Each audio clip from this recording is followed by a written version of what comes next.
Holidays-nale, adu namma GT Holidays da.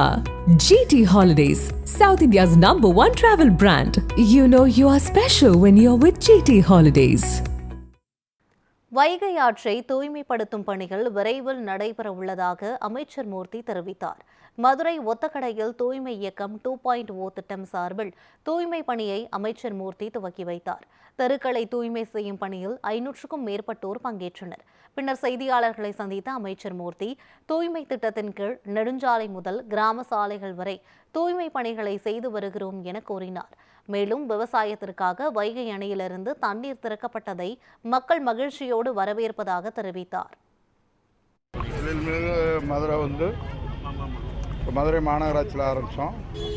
மாநகராட்சி ஒட்டி இருக்கக்கூடிய பெரிய வில்லேஜஸ் பூரா, மெயின் ரோடு பூரா, ஹைவேஸு, இது மாதிரி என்ஹெச் ரோடெல்லாம் அந்த கிராமங்களுக்கு இருக்கக்கூடிய ரோடு சுத்தப்படுத்தி அந்த கிராமங்களையும் முழுமையாக சுத்தப்படுத்தக்கூடிய பணியை இன்றைக்கு மாவட்ட ஆட்சியர் அவர்கள், அதே போல் மாவட்ட திட்ட அலுவலர்கள், மொத்தம் இங்கே இருக்கக்கூடிய பொதுமக்கள், ஆர்வலர்கள், தூய்மை பணியாளர்கள் எல்லாத்தையும் ஒவ்வொரு மாதமும் இந்த பணியை ஒரு சனிக்கிழமையில் துவங்கி வைக்கிறோம். அது தொடர்ச்சியாக நடந்துக்கிட்டு தான் இருக்கும். அந்தந்த பகுதியில் வரும்போது இது மாதிரி ஒரு விழிப்புணர்வு வரணும்.